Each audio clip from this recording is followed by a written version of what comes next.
Salah satu concern saya soal masalah wearables ini kan kita berbagi data pribadi juga nih dengan wearables. Dari smartphone ke wearables, ke smartwatch ini ya. Makanya saya sering ngasih peringatan ke teman-teman kalau pakai aplikasinya pihak ketiga, yang satu aplikasi dipakai rame-rame berbagai brand, hati-hati ngasih akses ke notifikasi dan ke data-data lain. Kalau sama brandnya kayak gini, Xiaomi dan Xiaomi, kasih aja lah semua permissionnya ke device-nya. Kenapa? Kalau emang Xiaomi mau ngambil data kita, nggak usah pakai wearables ini. Di smartphone-nya aja udah kesimpan datanya, kan dia bisa akses semua. Bener nggak?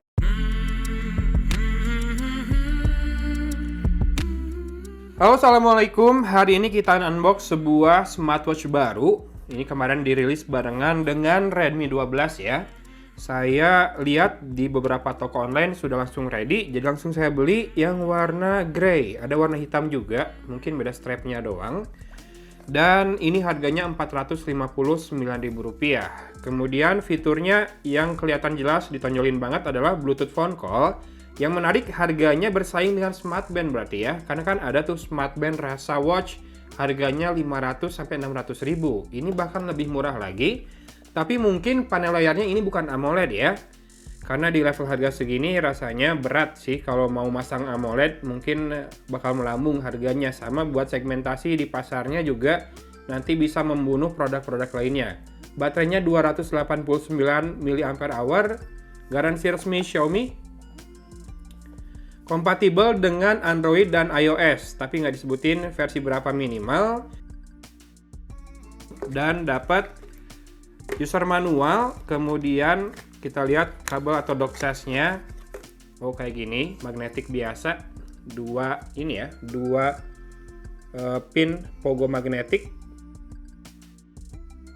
Untuk aplikasinya saya sudah install Mi Fitness atau dulu namanya Xiaomi Wear. Mudah-mudahan sama aplikasinya. Dan kita lihat penampakannya, cukup besar ya layarnya ya. Menurut saya ini malah lebih dari perkiraan saya. Walaupun nanti kita lihat bezelnya setebal apa atau setipis apa.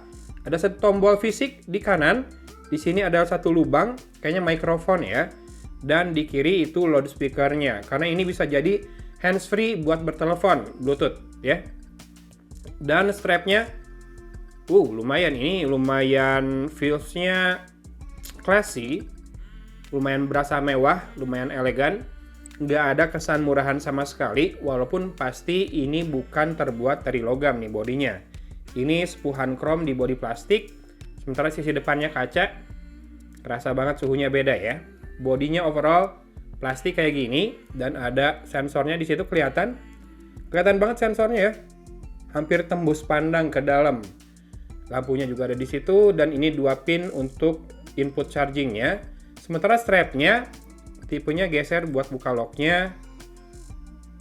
Nggak bisa dibilang universal banget ya. Kemungkinan ini 20 mm atau paling besar 22. Tapi saya nggak jamin strap generik bisa masuk karena ini rada ke dalam bodinya. Walaupun kalau dihitung-hitung harusnya bisa sih ini dengan mekanisme yang kayak gini. Oke, saya akan coba nyalakan dengan menekan dan tahan tombol satu-satunya di sisi kanan, tombol fisik. Sudah mulai menyala, memunculkan logo Xiaomi. Kita bisa pilih bahasa dulu di sini, dan apakah ada bahasa Indonesia. Kita scroll terus ke bawah. Iya, tidak ada bahasa Indonesia, tapi mungkin nanti kalau habis pairing dengan smartphone, pastikan smartphone-nya juga di set bahasa Indonesia. Kalau mau smartwatch-nya bahasa Indonesia juga, mungkin bisa ya. Nah, ini sudah scan to download app. Kalau sudah, nanti kita pairing dari Mi Fitness, betul. Ya, kita harus login dulu pakai Xiaomi account kalau mau bisa tambah device ya. Sekarang kita kasih permission buat nambah dan langsung muncul tuh Redmi Watch 3 Active. Ya. Langsung kita pairing dan ada permintaan konfirmasi di smartwatch-nya. Ini bagus. Dan dia langsung minta pairing Bluetooth juga ya. Jadi untuk nanti bisa jadi hands-free juga dia bisa langsung. Swipe down to view notification, swipe up to view control center. Oke, kita langsung mulai di smartwatch-nya ya. Sepertinya user experience-nya rada berbeda. Dimulai dari watch face atau home screen ya. Kita swipe ke kiri, ini adalah widgetnya. Harusnya widget sih balik lagi ke home ya. Jadi mau ke kanan atau ke kiri sama, cuma beda urutannya aja. Kalau mau lihat notif katanya dari atas ke bawah. Nah, ini ketukar sama beberapa smartwatch lain yang sering saya unbox ya. Kemudian kalau dari bawah ke atas, dia baru munculin toggles atau control centernya. Kemudian ini ada mode untuk mengeluarkan air. Kalau misalkan habis dipakai berenang atau kena basah, kan ini ada lubang buat loudspeaker kan, maka dia akan mengeluarkan suara dengan frekuensi tertentu biar sisa-sisa air yang mungkin masih mengendap di dalamnya terdorong keluar. Oke, secure watch. Udah. Si toggles atau control centernya udah segitu aja. Dan dari watch face ini, kalau kita tekan dan tahan, ya bisa pilih watch face lain ya, kayak biasa ya. Ini layarnya bukan AMOLED, dan bezelnya masih cukup tebal, terutama yang bagian bawah. Tapi buat level harganya, saya bisa maklum. Cuma by default ada 3 watch face ya. Nah, sekarang kita masuk ke menu lengkapnya dulu. Ada exercise mode, ada outdoor running, walking, freestyle. Bentar, saya mau coba outdoor running. Wow, ada GPS, GNSS. Dia ada locking position tuh. Ini di dalam ruangan, biasanya nggak dapat beneran locationnya, harus beneran di luar ruangan, di hari yang cerah, nggak tertutup awan. Untuk smartwatch yang terjangkau kayak gini. Tapi sudah jadi hal yang baik ya, bahwa dia ada locking GPS dulu sebelum memulai auto running. Karena kalau misalkan freestyle tuh dia nggak ada animasi yang di kanan atas itu, nggak ngunci sinyal GPS dulu ya. Kemudian kita lihat juga ada apa saja, more. Dan ini ada subkategori-kategori lagi yang banyak banget, mode olahraganya mantap. Yang terutama sih bagi saya harus ada ini tadi, freestyle ya. Karena saya olahraganya pakai Ring Fit, jadi nggak mengacu ke salah satu aja. Oke. Kemudian di sini ada daftar aktivitas yang sudah dilakukan. Berarti ini dibikin per sesi, bagus. Nggak digabungin per hari. Dan ini statistik yang sudah dilakukan ya. Kayak cincin-cinnya gitulah. Yang sudah dilalui hari ini terbakar berapa kalori, jarak dan langkah berapa yang sudah dilakukan, dan berdiri dalam sehari ada nggak tiap jam. Lanjut, ada heart rate, kemudian ada SpO2, pengukuran, kemudian ada sleep monitoring, ini ada stress monitoring juga, weather harus update dulu ya di aplikasi di smartphone-nya untuk dapetin data lokasi dan data cuacanya. Kemudian ada event ini cuma bisa ditambahkan dari aplikasi juga, dan ini adalah favorit kontak, sama ditambahkan dari aplikasi Mi Fitness ya. Bisa telepon dari sini. Nih, misalkan kita telepon 123. PLN ya, sekarang yang 123 ya. Kalau dulu kan cek pulsa. Dialing. Nih di handphonenya. PLN 123. Pelanggan yang terhormat, dalam upaya meningkatkan layanan, saat ini dapat menghubungi kontak center PLN 123 melalui semua operator seluler tanpa kode. Tuh, kayak gitu kira-kira loudspeakernya yang paling kencang ya. Dan bisa berarti mulai telepon dari smartwatch ini. Kemudian ada apa ini, music, jadi remote music player, tapi harus dikasih akses ke notifikasi dulu di smartphone-nya. Termasuk bisa buat remote camera shutter juga nih. Karena ini sama-sama Xiaomi, jadi harusnya bisa buat aplikasi Mi Camera ya. Kita coba. Yes, ngambil. Bisa pakai ini countdown timer juga. 3, 2, 1. Nah, enaknya karena ini sama-sama dari satu brand, dia bisa jalan di aplikasi kamera di mode apapun jadinya ya. Tuh, di ultrawide juga bisa. Ya, salah satu concern saya soal masalah wearables ini kan kita berbagi data pribadi juga nih dengan wearables. Dari smartphone ke wearables, ke smartwatch ini ya. Makanya saya sering ngasih peringatan ke teman-teman kalau pakai aplikasinya pihak ketiga yang satu aplikasi dipakai rame-rame berbagai brand, hati-hati ngasih akses ke notifikasi dan ke data-data lain. Kalau sama brandnya kayak gini, Xiaomi dan Xiaomi, kasih aja lah semua permissionnya ke device-nya. Kenapa? Kalau emang Xiaomi mau ngambil data kita, nggak usah pakai wearables ini. Di smartphone-nya aja udah kesimpan datanya, kan dia bisa akses semua. Bener nggak? Oke, jadi itu concern saya masalah privacy ketika menggunakan wearables. Lebih baik ambil wearables yang brandnya sama dengan smartwatch yang digunakan atau minimal dari brand-brand global yang terkenal yang sudah besar ya. Jadi masalah privacy datanya juga lebih jelas, lebih terlindung. Just my 50 cents, tapi teman-teman boleh berbeda pendapatnya atau gimana pun, itu tips aja dari saya ya. Pandangan saya kayak gitu soal masalah privacy ini. Kemudian ada alarm dan bisa ditambahkan dari smartwatch ini, mantap. Stopwatch juga ada. Lalu ada countdown timer. Ini ada default template-nya 1, 3, 5, 10, 15, 30 menit dan bisa di custom juga jam, menit, dan detik. Jadi bisa countdown timer 24 jam juga ya. Atau cuma 5 detik juga bisa. Ini find phone udah tadi, dan terakhir ada setting. Watch face udah ada 3. Kemudian cara back kayak gini ya, swipe dari kiri ke kanan, tapi harus pilih dulu kayaknya kalau watch face. Ya, jadi kita harus masuk lagi ke setting. Bentar. Kemudian ada sound and vibration. Soundnya kecilin aja, kalau nggak matiin aja, pakai vibration aja cukup. Dan vibrationnya bisa pilih normal atau strong. Kalau strong pastinya lebih makan baterai ya. Display, ada brightness. Nah, ini brightness-nya apa ya? Si slidernya bagus, jadi levelnya banyak, nggak cuma 1, 2, 3, 4, 5. Kita bisa atur sesuka hati kita. Meskipun kayaknya nggak ada auto brightness, tapi ada auto lock. Ini 5 detik nih sebetulnya cukup, cuma kalau buat video unboxing kurang ya, bentar-bentar mati biasanya. Dan ada raise to wake dan bisa dipilih mau off, all day, atau pakai schedule. Pakai schedule ini membantu biar pas tidur raise to wake-nya nggak nyala ya. Kemudian screen on for, ini bisa dipilih tadi, karena buat video unboxing saya biarin nyala terus 5 menit.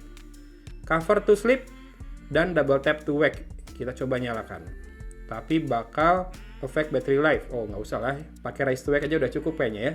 Soalnya kalau double tap to wake ini berarti si digitizer atau sensor sentuh di layarnya nyala terus menunggu sentuhan kita. Kalau enggak kan kita nyalainnya pakai tombol fisik kan, kalau enggak pakai raise to wake, pakai accelerometer. Nah, sekarang cover to sleep berarti dia bisa ditutup ini dan layarnya padam. Benar ya, berhasil ya.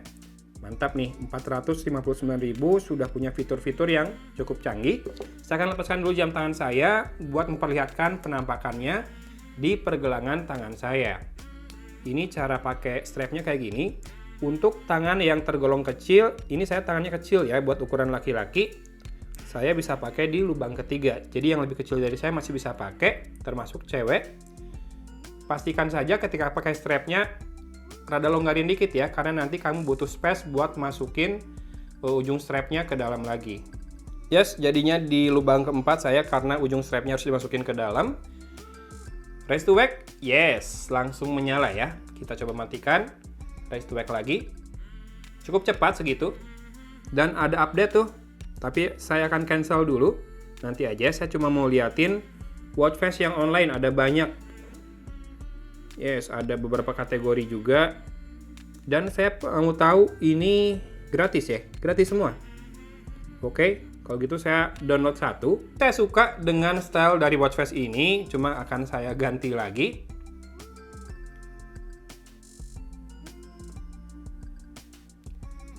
Ya, cukup cepat segini. Yes, kelihatan bezelnya, yang bawah lebih tebal. Tidak masalah buat saya dan sangat bisa dimaklumi untuk level harga segini, 459.000 ya. Termasuk kalaupun nggak pakai panel AMOLED juga saya nggak masalah untuk level harga segini dibandingkan jadi mahal. Lalu kita bisa lihat ada notification, bisa pilih aplikasi apa saja yang notifnya pengen di forward ke smartwatch ini. Mau tak mau harus ngasih akses ke notifikasi. Kemudian ada heart rate, sleep, blood oxygen, standing. Ini bisa dikasih tick buat nge-track sepanjang hari. Pastinya juga ini bikin baterai lebih boros. Tapi kalau memang butuh nggak apa-apa ya. Kemudian ada event. Oh, kalau mau disynchronize dari kalender bisa. Tapi kamu harus ngasih akses. Aplikasi ini bisa ngakses kalender kamu juga berarti ya. Bagus sih. Jadi nggak harus bikin eventnya satu-satu, tapi synchronize event yang sudah kita bikin di kalender. Weather, nah kita harus cek dulu di situ. Lalu kita kasih location-nya. Biarin aja kayak gitu. Dan kita bisa pilih lokasinya yang current doang atau pilih per kota gitu ya. Katanya bisa nambahin 5 lokasi, 5 kota untuk weather ini. Temperaturnya Celsius juga bisa. Nah, sekarang saya mau lihat ada nggak di sini weather. Oh, nggak ada di widget ya. Widgetnya saya akan coba deh, bisa ditambah nggak dari aplikasinya. Cuma kalau sekarang pengen lihat weather berarti dari menu lengkap ini. Yes, Cimahi 24 derajat Celcius dan ada perakiran cuaca buat 4 hari ke depan. Angin, humidity, dan lain-lain cukup lengkap ya. So far so good apa yang ditawarkan Xiaomi di smartwatch atau wearables di harga segini. Nah, ini widget bisa diatur dari sini tuh. Kalau kamu mau bisa ditambahkan lagi. Bisa pilih layoutnya kayak gimana. Nanti diisi elemen-elemennya. Misalkan dengan weather, tadi mana weather? Nih, weather bisa. Kemudian sistem. Weather dulu. Weather. Geser. Timer. Timer ini kepake kalau lagi bikin kopi sama saya. Atau timer anak, misalkan dia masih mau main sebelum masuk kelas di sekolahnya 5 menit. Atau nonton TV 10 menit. Bisa ya pakai widget kayak gini ya. Be smart kalau udah punya anak. Manfaatkan gadget itu buat mendukung aktivitas biar nggak berlebihan ya. Jangan sampai kebablasan pakai gadget. Oke, kemudian weather, favorit kontak bisa ditambahkan di sini ya, biar nanti kalau ada yang nelpon muncul namanya atau kita mau telepon siapa bisa langsung dari smartwatch tanpa diketikin lagi nomornya. Set password, unlock phone, nah bisa buat unlock phone juga. Jadi kalau kamu pakai smartwatch ini, kamu nggak perlu ngunlock smartphone kamu dengan PIN atau fingerprint, asalkan kamu pakai smartwatchnya itu bisa ya. Oke, dan sepertinya sudah ya. Semua fiturnya sudah kita bahas. Inilah dia smartwatch baru Xiaomi yang cukup terjangkau. Bisa dibilang sangat terjangkau malah ya. Kalau biasanya saya selalu bilang, buat teman-teman yang pengen smart band rasa smartwatch, budget smart band dapat smartwatch, ambil smart band ini. Nah, sekarang saya bisa bilang, teman-teman yang pengen watch beneran dengan budget smart band, mungkin bisa pertimbangkan Xiaomi Redmi Watch 3 Active ini ya. Harganya di bawah smart band, bahkan ada beberapa smart band yang di atas ini, cuma memang smart band itu punya kelebihan di layar AMOLED. Kalau ini punya kelebihan di layar lebih lebar, beneran kayak watch, dan bisa buat jadi handsfree ya, bertelepon ya. Artinya punya mikrofon dan punya loudspeaker juga. Tadi sudah kita tes sekencang apa loudspeakernya. Untuk penampakan sih kece lah ya. Tipikal, dan strapnya juga lumayan kece, sporty banget, dan halus di kulit, enak, siap-siap laris aja. Oke, gitu aja mungkin unboxing Xiaomi Redmi Watch 3 Active ini. Teman-teman boleh juga berburu secondnya di lapak scanan saya, di link di deskripsi video. Kenapa nggak saya pakai terus? Karena seperti tadi saya bilang, saya pakai wearables-nya dengan brand yang sama dengan smartphone yang saya pakai. Ya mau nggak mau saya pakai ini sekarang ya. Oke, gitu aja. Thanks for watching dari Kota Cimahi. Agon pamit undur diri. Wassalamualaikum warahmatullahi wabarakatuh.